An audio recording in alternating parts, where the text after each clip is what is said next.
So yeah, I'm excited to be here at Jerry's Bakersfield. This is an awesome, legendary spot. As we were just talking about, I was thinking that this was probably going to be the closest I was going to be able to see you. You being from out in LA. Come to find out, you're going to be in Fresno soon, so that's awesome. You're going to be you booked through some really good friends of ours, and that scene is incredible. So I went and listened to your discography, and I noticed the earlier singles being a little more noisy, a little more aggressive sometimes, even though you never lost that element. All throughout, I noticed, at least to me, there's kind of like this heavy 80s, synth pop kind of, and also like angry punk somehow vibe all throughout. In fact, actually listening to your discography, one of the first thing that popped in my head is like, this is what happens when punks make electronic music. This is what it sounds like when a punk gets a hold of a drum machine and synthesizer, But I did notice a sort of shift when you wrote the Spirit Crusher EP, and so that was my first question. I was kind of curious. To my ears, the production cleaned up a little bit, but the thing that most caught my attention was that the synths seemed to expand, get bigger. Maybe the stereo imaging is bigger. I don't know. But even just the melody just seemed a little more lush and whatnot. And it was such a cool element that you introduced on that EP and kind of kept a little throughout. Can you speak on that a little bit to what kind of inspired that shift? Sure. Yeah, I guess basically I just learned to record on the first EP.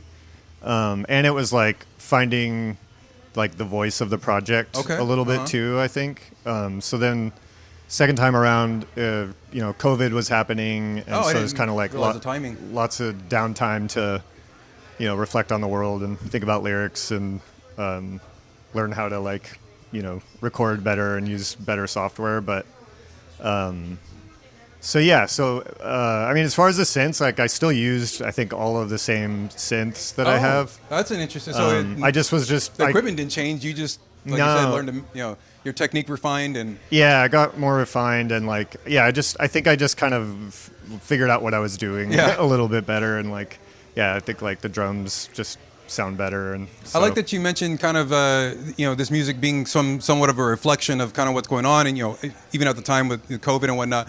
That's one of the things I picked up on as well. The first single I heard of yours was Art of War. Your reel of you performing it at a radio station popped up, this cool looking session, and that was one of the things that I picked up on was like how okay, so this might be wrong. Forgive me if I'm interpreting your music, but it seemed like this really satirical take on masculinity. Like this is what you're. If I were to take you at your word, I'd be like, oh my God, what is this guy saying? But I picked up on the fact that it was satire. You're kind of mocking what everybody's stereotypical idea of what a man is supposed to be. You know what I mean? And there's definitely I feel like I try to have a bit of a humorous take on it, but it's also somewhat self-reflective, and that I grew up in a somewhat kind of conservative household and lots of masculinity and stuff, so you grow up with it, and so I feel like it is sort of also a reflection of maybe some of your own inclinations. It's just kind of it's I'm not just making fun of somebody else, I'm also making fun of me, I would say. No, and honestly, that's partially why I resonated with it so well. You know what I mean? I grew up in a household where there's only one idea of masculinity, and that's it. If you're not that, you're not a man. You know what I mean? Yeah. So when I heard that, it was almost like this anthem, fuck yeah, I love the chorus. I am a man. It's like you said, kind of a dark, tongue-in-cheek kind of poking fun at myself, poking fun at this society's idea of what this is supposed to be.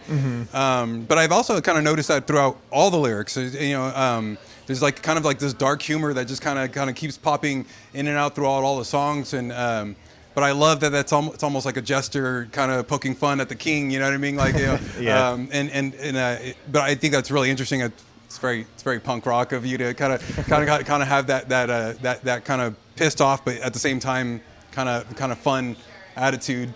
Cool. Yeah. Thank you. Yeah. I mean, I grew up listening to punk, and I feel kind of primarily listened to punk. Oh, awesome. Of course, as well as 80s and synth pop stuff. But I feel I kind of approached it as a punk band, but with electronics and stuff. So, that's entirely accurate. I even on the newest record still hear that that punk kind of attitude driving through. And even with some of the tempos, you have some really busy, active, crazy songs. I feel like the alarms go off on those songs. Like all of a sudden, all the klaxons are ringing off, and there's somebody's hitting a machine somewhere in the corner or something. I just love how how machine-like and industrial and busy it feels when you hit those moments. Cool, I actually did want to mention that I think it's really cool that on the new record, all these cool, interesting elements you seem to have experimented with over the years.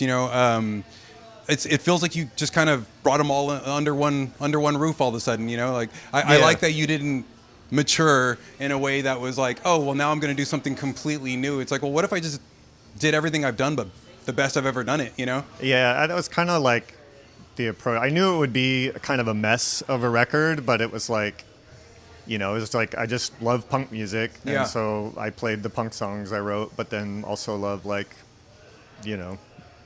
classic like kind of sad synth pop stuff and like the Terminator soundtrack, So it's I love the Terminator soundtrack. I just like I just felt like, why not just put it all on there? Who cares? Like, people probably only hear like the first 3 seconds anyway. So it's like I just wanted to make awesome. Like, I just wanted to make a record. I probably never will again. I'll probably just do EPs, but like, so I just kind of put like, it's like, well, this is everything I like, and like, I know that like my friends, they all listen to punk and new wave and stuff, so like I'm not the only person that likes more than one type of music. Yeah, I've been learning that too, because I bounce in and out of different scenes. Go from beat down hardcore, and all of a sudden the next night I'm watching dark wave and stuff like that. Completely different vibe, but I'll see people from the show the night before and stuff like that. It's like, okay, maybe I don't give people enough credit.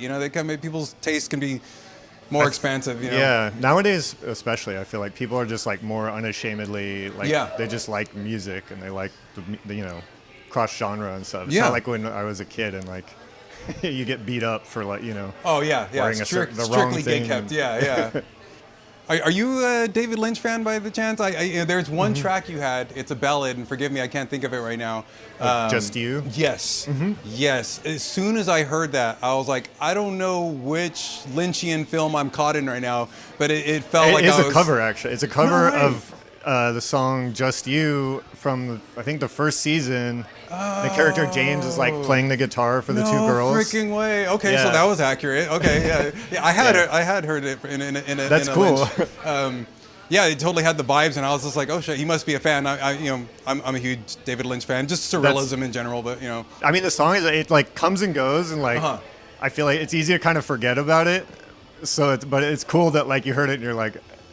I was gonna say Twin Peaks, but I was like, that's so like stereotypical. Like quoting you thinking it came from Twin Peaks. That could be in any Lynchian film, But yeah. No, I mean it speaks to like David Lynch. Like as soon as you hear or see something of his, you're like, such I know it's like signature. Yeah. It's like I feel like it's the best love song ever written because it's so kind of simple and stupid.